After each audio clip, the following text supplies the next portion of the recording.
The human envoy stepped into the grand hall of the Valari Empire, his boots echoing against polished crystal floors that seemed to stretch endlessly. The walls shimmered with light that shifted like water, glowing softly in hues of gold and violet. The vast chamber was filled with tall figures whose robes gleamed like living metal, their eyes narrow and cold as they watched the outsider walk forward. The air carried a weight, a pressure meant to remind any visitor of where they stood, in the heart of a power that ruled half the stars. He was aware of every gaze fixed upon him, but he did not falter. Humans had been called primitive by some, resilient by others, and unpredictable by most. In truth, he was here not to argue about the nature of his people, but to represent them. Yet the task felt far heavier than he had prepared for, especially when he saw the figure who sat upon the raised throne at the far end of the hall. The alien princess of the Valari was unlike any being he had ever seen. Her presence silenced the chamber without her speaking a word. Her hair glimmered as though woven from strands of starlight. Her eyes gleamed a pale silver that reflected everything around her, and her movements carried the still grace of someone who had been raised above the reach of fear. She was young, but in her posture rested centuries of tradition and power. Every noble in the hall bent their head when she shifted her gaze, yet she looked directly at the human with a quiet intensity that made his chest tighten. When the herald announced his name, the hall erupted in murmurs. To the Valari, a human was still a novelty. Many of them had never stood so close to one, let alone seen one walk with such unshaken steps. The envoy bowed politely, his gestures simple but respectful. He had learned enough of their culture to avoid insult, though he knew his manner lacked the elaborate flourishes that the nobles expected from one in his position. The princess lifted her hand, and the whispers died. Her voice, when it came, was calm, yet sharp, carrying across the hall without effort. She asked him the expected questions about his world, about his people's place among the stars, and about the purpose of his presence in her empire. He answered, with care, using simple words, for humans were not a people of riddles or endless ceremony. His honesty made some of the nobles shift uncomfortably, their mouths curling in disdain, but the princess did not frown. Instead, she tilted her head, her silver eyes narrowing in interest. He noticed then something in her expression that unsettled him. Curiosity, not disdain. It was as if she found his plainness refreshing. She asked him why humans were so stubborn, why they fought against impossible odds, and why they endured, when many other species would have surrendered. He spoke of survival, of hope, and of a desire to carve meaning even in a vast and indifferent galaxy.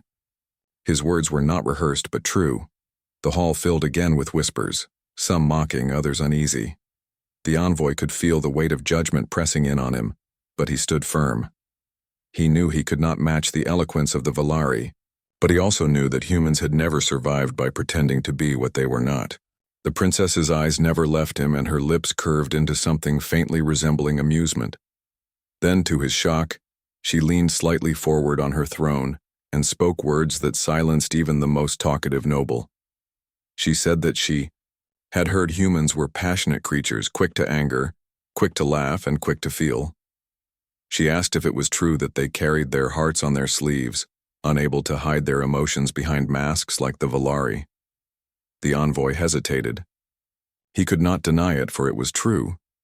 Humans did not hide their emotions well, at least not compared to the icy composure of the beings who now surrounded him. He admitted as much, and the court erupted in laughter. To them, it was weakness, and many sneered openly.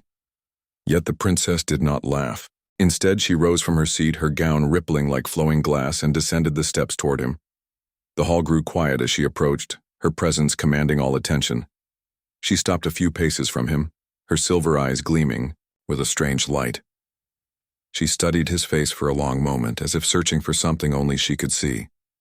Then, in a voice soft, yet carrying through the silence, she asked him a question that froze him in place.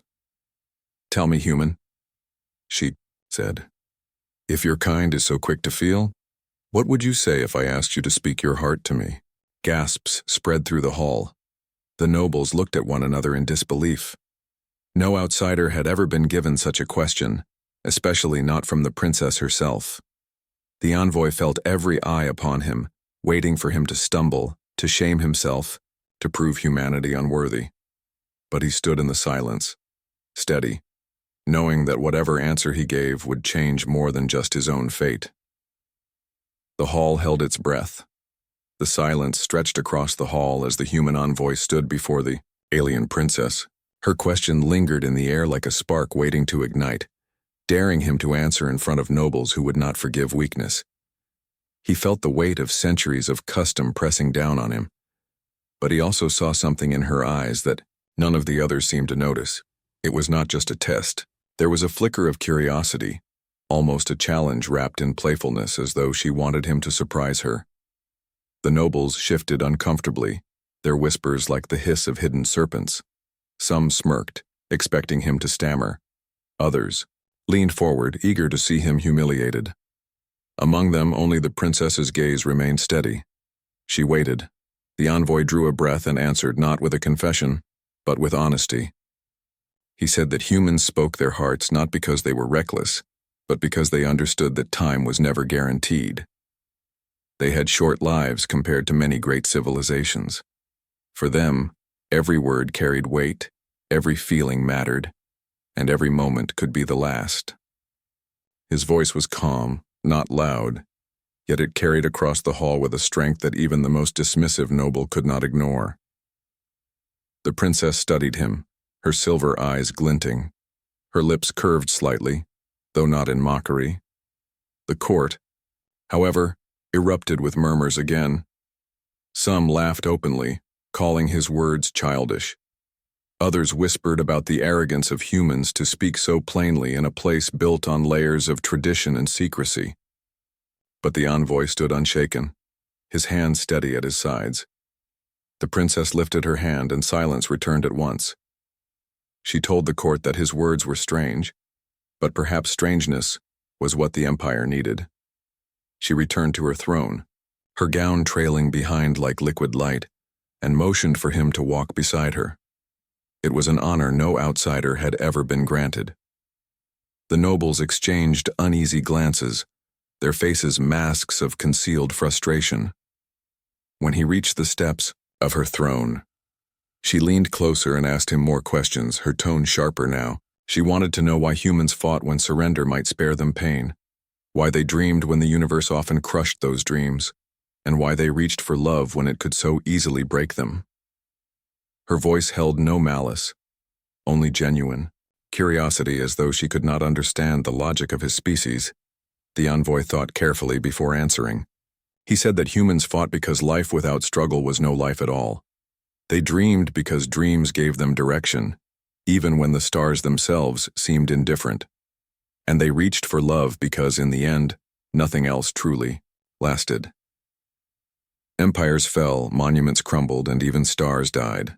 But love, whether for a person, an idea, or a cause, left marks that endured beyond lifetimes. The hall grew still. The nobles whispered less now, for his words carried a weight that unsettled them. They had been raised to see feelings as weakness, yet this human spoke of them as strength.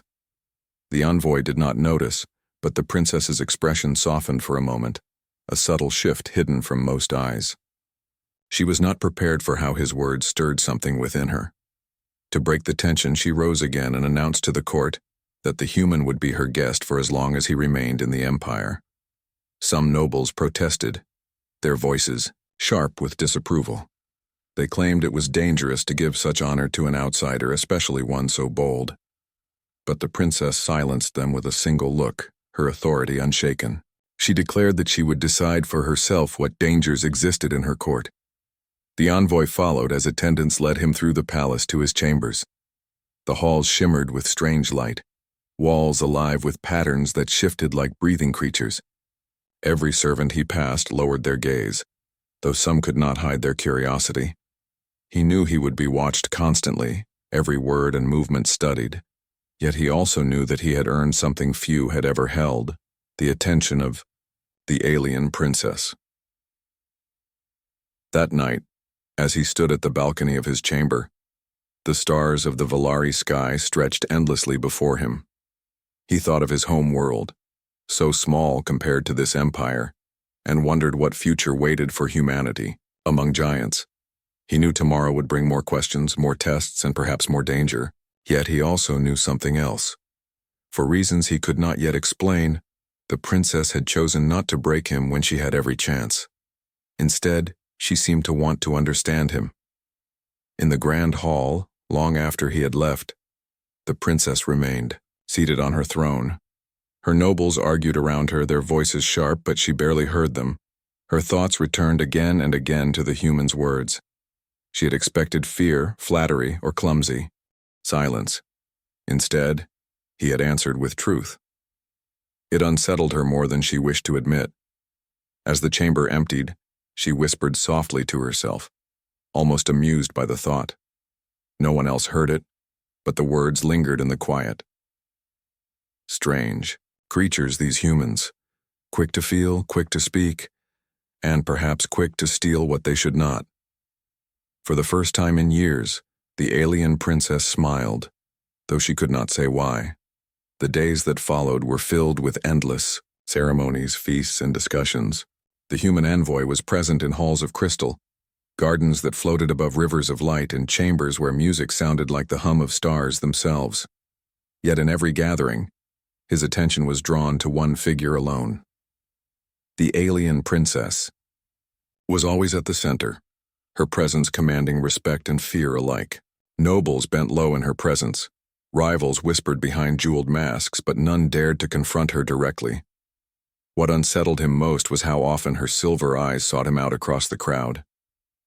Sometimes her gaze lingered with curiosity, sometimes with amusement, and sometimes with something he could not yet name. He answered her questions each day, always with plain honesty, though he noticed how his words spread through the court like wildfire. Some mocked him as a barbarian who did not understand the weight of etiquette. Others muttered that the princess was testing him for reasons unknown. The truth became clear during a great banquet held in the Hall of Ascendance. The hall was vast, its ceiling glowing with constellations that shifted and moved as though the night sky itself had been trapped within crystal. Long tables stretched across the room, filled with rare fruits, jeweled cups, and dishes whose scents carried spices unfamiliar to the human nose. Nobles dressed in shimmering robes reclined on cushioned seats, speaking in layered tones of politics, alliances, and rivalries. At the center sat the princess, her gown flowing like liquid silver, her crown glimmering with pale light. She was silent at first, allowing her nobles to speak. But as the evening grew lively, her gaze turned once more to the envoy seated at her side. The sudden attention silenced the table nearest him, and within moments, the entire hall grew quiet, waiting for her next move. She leaned slightly toward him, her lips curving into a faint smile. Her voice was soft, but the acoustics of the hall carried her words to every corner. "Tell me, human," she said, her tone sharp with amusement. "They say your kind is ruled by passion, that you cannot hide your hearts. If that is true, then do not be bashful. Say it. Do you love me?" The hall erupted in laughter. Nobles pounded their jeweled cups against the tables, their laughter sharp as glass. Some whispered eagerly to one another, waiting for the human's humiliation. The question was impossible. To confess would mean arrogance and disrespect toward the throne. To deny her outright would mean insulting the princess before her entire court. It was a trap, one that no outsider could hope to escape. The envoy felt every gaze on him. His chest tightened, not from fear, but from the weight of the choice before him. He studied the princess carefully. She was watching him with calm, but her eyes shimmered with something deeper, something hidden behind. Her poised mask, it was not cruelty, it was expectation. She wanted to see how he would respond, perhaps even how far he would go. The human rose slowly to his feet, his hands resting lightly on the table. The laughter quieted as nobles leaned forward, eager for the spectacle. His voice, when it came, was steady. He said that love to humans was not a word to be tossed carelessly in a hall of jeweled laughter. Love was not a mask, not a trick, not a game to be played before others. Love was a truth spoken from the heart, not for entertainment, but for meaning. The hall grew quieter. Some nobles frowned, others smirked, but the laughter faded. The envoy continued, saying that humans did not fear to speak their hearts, but when they spoke of love, it was not done lightly. It was done with the knowledge that such words carried weight greater than politics or power. He admitted that to stand in such a hall before such a princess was to stand in awe, but he would not say the word she asked for unless he meant it. The nobles shifted uneasily, for his words were neither a confession nor a denial. They were something in between, something uncomfortably honest. To them it sounded reckless.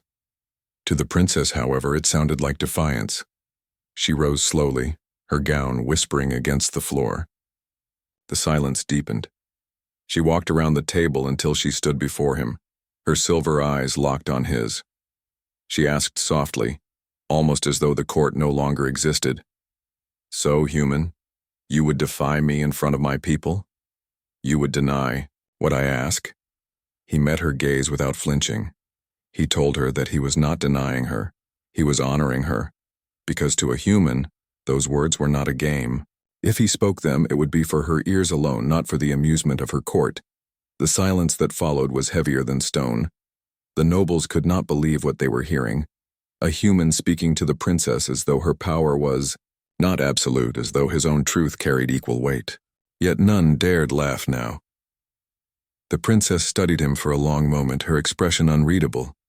Then, to the astonishment of all, she laughed, not with mockery, but with something bright and sharp, like the ringing of crystal. It was a laugh. That unsettled her court, for they had never heard it before. She returned to her throne and announced that the human was bold, perhaps too bold, but that his answer pleased her.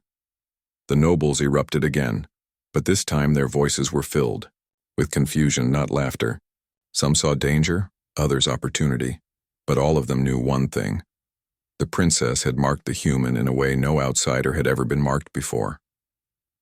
As the banquet resumed, the envoy sat down again, his heart steady though his mind raced. He knew he had walked through fire and survived, yet he also knew this was only the beginning. The princess's eyes still lingered on him, and in them he saw not anger, but intrigue. She had asked him a question meant to trap him. Instead, she had found an answer she did not expect. And deep within her, where no one else could see, she was no longer certain if she was the one who held control. The banquet ended late, but the memory of the human's answer lingered long after. The nobles had left the hall. Many of them departed with tight jaws and narrowed eyes, whispering behind their jeweled masks. Some believed the human had insulted the princess.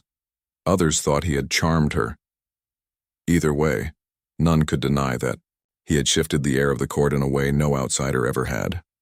The envoy was escorted back to his chambers, but he did not rest easily. He knew that every word he had spoken was being dissected in hidden conversations across the palace. For the Valari, power was measured not just in armies or wealth, but in perception. To embarrass a noble was dangerous. To embarrass a princess could be fatal. Yet the envoy did not feel regret. His answer had been the only truth he could give. In the days that followed, the atmosphere in the palace grew sharper. Servants bowed more stiffly when he passed, and some turned their faces away. Nobles greeted him with exaggerated politeness, their smiles too thin to be sincere. At gatherings, he could hear whispers the moment he entered the room. They spoke of humans as reckless children, unfit for serious matters. Yet beneath the mockery, he sensed unease. His words had left a mark they could not erase. The princess, however, remained unchanged. Or perhaps she had changed in ways only he could see. She continued to call on him during ceremonies, asking him questions that cut deeper than before. She wanted to know what humans feared most, what they valued when they had nothing, and what they dreamed of when sleep carried them. Beyond the stars, her voice carried no cruelty, only curiosity. But each question was sharper than the last, as though she were peeling away the layers of his soul. The envoy answered as best he could. He spoke of fear, not as weakness, but as something that gave courage meaning. He spoke of value, not in wealth or power, but in bonds between people. And he spoke of dreams, not as illusions, but as lights that guided humans even when darkness pressed close. His words unsettled the nobles, but the princess listened with an expression he could not read. Sometimes her lips curved faintly. Sometimes her eyes narrowed as though she were studying something fragile yet unbreakable. It became clear that this was not a game of words. It was a dangerous test. Every answer carried weight, and every answer drew him deeper into a web of politics he barely understood. The nobles began to press harder, questioning his right to stand beside their princess at council and feast. Some demanded that he be sent back to his world before his primitive ideas poisoned the court, but the princess silenced them with a single command. She declared that the human would remain as her guest until she herself decided otherwise. This only fueled the nobles' resentment. In private chambers they whispered of plots and schemes. Some wanted to disgrace him publicly, others to remove him quietly. They spoke in shadows, forgetting that the princess saw more than they realized. Yet even she could not deny the danger that was forming. One evening, in the quiet of a vast garden where glowing flowers floated in pools of silver water, the envoy found himself alone with her. The princess dismissed her attendants and walked beside him, her gown trailing like liquid light across the stones. For the first time, her voice carried no sharpness, only thoughtfulness. She asked if he understood the risk he had taken. She told him plainly that many in her court now saw him as a threat. The envoy met her gaze and admitted that he understood. He had not come to her empire to provoke, but he also could not betray himself by speaking words he did not mean. He said that if the nobles hated him for honesty, then so be it. Humanity had always survived not by pleasing the powerful, but by enduring storms. The princess paused, her silver eyes reflecting the glow of the flowers. She said that his defiance was dangerous, yet there was something about it she could not dismiss. In her empire, nobles wore masks upon masks, hiding every thought. But here stood a man who spoke without disguise, and it unsettled her more than any rival's schemes ever had. She told him quietly that he was playing a dangerous game, whether he realized it or not. The court would not forgive easily. He replied that perhaps it was not a game at all. Perhaps it was simply truth, and truth was something that frightened those who built their lives upon deception. For a long moment she was silent. Then, to his surprise, she laughed softly, not the bright laugh of the banquet, but something quieter, more genuine. She said that he was unlike anyone she had ever met, and that she could not decide if he was foolish, brave, or both. As they stood in the garden, the envoy realized that the danger he faced was not only from the nobles' plots. The greater danger was the bond forming between himself and the princess, a bond neither of them had expected. She had tested him with her, questioned before the court, expecting to see him break. Instead, he had revealed a strength she could not explain. And now, with every word, that strength drew her closer. Far above them, the stars shimmered against the dark. The envoy felt the weight of the galaxy pressing in, but for the first time since his arrival, he sensed that the future was shifting. Not only for himself, but for the Empire as well. The tension in the Valari court only grew heavier as the days passed. The human envoy had become a subject of constant whispers, a figure both mocked and feared. Some nobles called him a reckless outsider who did not know his place. Others feared that the princess's strange interest in him would disrupt the careful balance of power that held the empire together. Every glance, every conversation in the halls seemed to circle back to him. The envoy knew this, yet he carried himself with the same steady calm. He did not try to win favor with gifts or flatteries, for he had nothing to offer but his honesty. And while honesty in the Valari court was seen as dangerous, it also gave him a kind of strength. He was difficult to predict, impossible to control, and unwilling to bend to the masks that everyone else wore. The nobles tried to test him. They invited him to debates about philosophy, hoping to catch him in ignorance. They asked trick questions about Valari history, hoping to embarrass him. They challenged him with riddles about honor, loyalty, and obedience. To each, the envoy gave simple answers. Sometimes his words caused laughter, sometimes offense, but each time they carried a truth that none could easily dismiss. He did not win arguments through clever tricks, but by speaking plainly. This puzzled the princess most of all. She had seen countless warriors, advisors, and heirs crumble beneath the weight of her court's scrutiny. Yet the human with no wealth, no armies, and no noble blood stood untouched. He seemed to draw strength from something deeper, something the Valari had long forgotten. One evening, the princess called for him again. This time it was not in the throne room, but in a smaller chamber of polished stone, lit by soft crystal lamps. Only the two of them were present. She dismissed her guards, a gesture that startled him, for she never allowed herself to be without protection. She asked him directly why humans did not break under pressure. She told him that many noble houses of her empire, though ancient and powerful, were full of fear. Fear of losing face, fear of betrayal, fear of showing weakness. Yet humans, she said, seemed to rise even when everything was against them. She demanded to know what gave them that strength. The envoy thought for a long moment before answering. He said that humanity's strength came not from power or wealth, but from struggle. His people had lived on a harsh world where survival was never guaranteed. They had learned to endure storms, to rebuild after disasters, to hope even when hope seemed foolish. He told her that humans were not strong because they never fell, but because they always stood back up. The princess listened in silence. For a moment her mask slipped, and the envoy saw something rare in her eyes, a flicker of longing as though she envied the resilience he described. She admitted quietly that her life, though filled with power and luxury, often felt like a cage. Every word she spoke, every step she took was judged by thousands of eyes. She had never been allowed to fall, let alone rise again. The envoy told her that perhaps that was why she had looked to him with such questions, because in him, she saw something different, something unchained by the rules of her empire. His words seemed to reach her in a way no noble's speeches ever had, but outside that chamber, danger was closing in. The nobles who opposed the human had grown restless. They whispered that the princess was being bewitched, that the envoy was using strange tricks to cloud her judgment. Some called for his exile, others called for his death. A plan was set in motion during another feast. As the envoy raised a cup offered to him, a subtle signal passed among the nobles, but the princess's eyes caught the faint gleam in their smiles. She rose swiftly and knocked the cup from his hand before it reached his lips. The hall froze in silence as the jeweled cup shattered against the floor, its liquid staining the crystal tiles. Her voice was cold and sharp as she demanded to know which noble had dared attempt such treachery in her hall.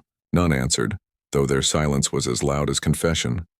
The envoy realized then that his presence had forced her to choose sides. By saving him, she had defied her own court. By protecting him, she had revealed where her loyalty lay, at least for that moment. That night, when the halls were quiet again, the envoy stood on his balcony and thought about what had happened. He understood now that his survival was not just his own doing. The princess had chosen to protect him, even at the cost of angering her nobles. And that choice was dangerous not only for him but for her. Yet he also understood something else. The Valari had seen humanity as weak, as a species too small to matter in the vast empire. But his words and actions had begun to shift that belief. He had shown them that humans carried a power they had overlooked, the power of resilience, of honesty, of unyielding spirit. And though it made him a target, it also made him something else, a spark that could not easily be extinguished. The princess, alone in her chambers, thought of his words again.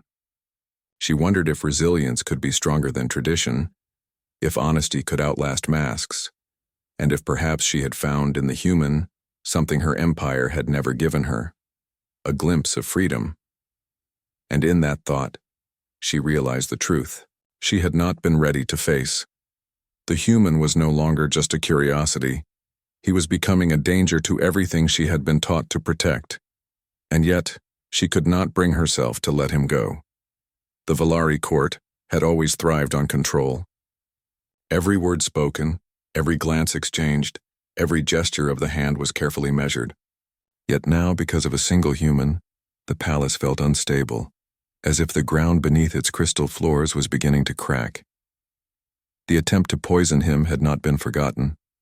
Though the princess had saved the envoy in front of her nobles, her decision had split the court in two. Some whispered that she was protecting him because she was intrigued. Others whispered more boldly, claiming she had already been ensnared by him. Rumors spread faster than fire, and with each day the pressure grew heavier. The human envoy carried himself calmly, but inside he felt the weight of countless eyes. He knew he was walking a narrow bridge, where a single wrong step could bring ruin not only upon him but also upon the princess herself. Yet he could not regret the path that had brought him here. Each time he looked into her silver eyes, he sensed something changing, not just in her, but in himself. It all came to a breaking point during the next gathering in the throne hall. The nobles entered in their shimmering robes, their expressions sharp and cold. The princess sat upon her high throne, her face calm, though the envoy noticed the tightness in her hands as they rested on the armrests. Everyone felt it. The air charged like a storm before lightning. One of the elder nobles, draped in heavy jewels, stepped forward and spoke for the court. His voice was smooth but laced with venom. He declared that the human was a danger to the empire, that his presence had brought nothing but unrest. He accused the princess of dishonoring her station by protecting him. Others murmured in agreement, their voices swelling until the hall trembled with their outrage. The envoy stood silently as their words fell upon him like stones. He had no power to silence them, no authority to defend himself. Yet before he could speak, the princess rose from her throne. Her gown flowed like liquid silver, her crown shining in the crystal light. She lifted her hand, and the hall fell into silence. Her voice was steady as she declared that the human remained under her protection. She said that she alone would decide his worth, and none in the court had the right to interfere. Gasps spread through the hall. To defy the court so openly was unheard of. Yet her eyes burned with a fire that dared anyone to challenge her. The nobles did not retreat. Instead, one of them shouted that if the princess wanted to protect the human, then let her prove it. Let her ask him, here and now, the question that had first shaken the court. Let him speak plainly, before all witnesses, without escape. The princess froze. The envoy saw it, the flicker of hesitation in her silver eyes. She had played with the question once before, never expecting him to turn it back on her with his refusal to lie. Now the nobles demanded an answer, not from her, but from him. It was a trap sharper than the first. If he confessed, he would break every law of their tradition. If he denied, he would wound her pride before the entire court. Slowly, the princess turned to face him. Her voice was quiet, but the hall carried it like thunder. "Tell me, human, do you love me?" The silence that followed was heavier than stone. Every noble leaned forward, eager to see the outcome. The envoy's chest tightened. He felt the weight of countless futures pressing on his shoulders. The court wanted his downfall. The princess wanted his truth. And he wanted to speak. Not as an envoy, not as a survivor, but as himself. He stepped forward, his gaze fixed on her. His voice was calm, though his heart pounded. He said that love to a human was not something spoken to win or to survive.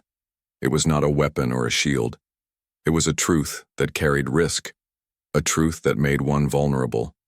He told her that, yes, he loved her, not as a symbol, not as a throne, but as the woman who had seen his heart and not turned away. The hall erupted in chaos.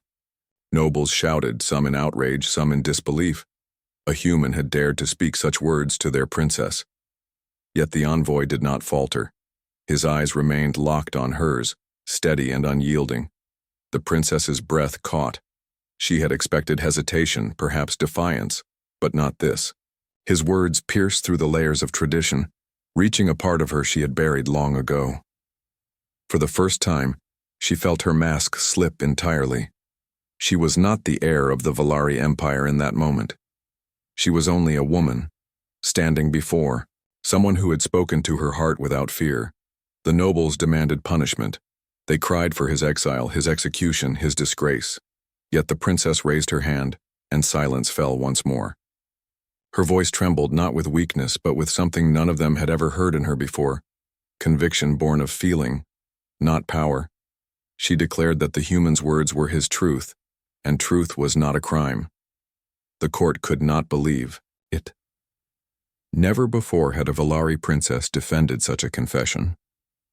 But she did not waver. She turned her gaze to her nobles and said that if they wished to challenge his words, they would have to challenge her as well. The envoy stood in stunned silence. He had spoken from his heart, expecting only ruin. Yet instead he saw before him a princess who had chosen not to turn away. For the first time he realized the storm he had stepped into was no longer his alone. And for the first time the princess realized she had heard the truth she had not been ready for, but could no longer deny. The palace had never been quieter. Even the servants dared not breathe, and the nobles who remained in the hall froze in their seats. The human envoy stood before the alien princess, his heart steady though the air around him seemed charged with a storm no one could see. He had spoken from the depths of his being, and now there was no turning back. The princess, seated upon her throne, remained silent for a long moment. Her silver eyes, which had once seemed so unreadable, now shimmered with emotion. She looked at him and saw not just the courage of a human, but the honesty of one who risked everything for truth. She saw a being who was unafraid to reveal the heart of his species, even when it meant facing scorn, hostility, and danger. The court murmured uneasily. Many whispered that she had been ensnared, that her judgment had been clouded. Some of the older nobles whispered of rebellion, of law and tradition, and of what it meant for the empire if a princess openly defied her court, yet no one spoke aloud, for the force of her gaze silenced even the boldest voices. She rose slowly, her gown trailing across the crystal floor like flowing water. The hall seemed to shrink around her, the nobles dwarfed by her presence. She walked down the steps to where the human stood, so close that he could feel the warmth of her being, the weight of her attention entirely on him. Her voice was soft, yet it carried with absolute clarity. "You have spoken your truth," she said, "and in doing so you have shown me something no Valari has ever shown me before. Your words, your courage, your honesty, they are not weakness, they are strength." The human bowed slightly, not out of submission but out of respect. He had learned long ago that respect and fear were different things. He had survived here not because he knew their ways perfectly, but because he stayed true to who he was. She continued, "I have been trained all my life to hide, to measure every gesture, every word, every glance, and yet you have forced me to see, to feel, in ways I did not expect." Her silver eyes softened and a small, almost shy smile curved her lips. "You have changed me, human, and for that I cannot turn away."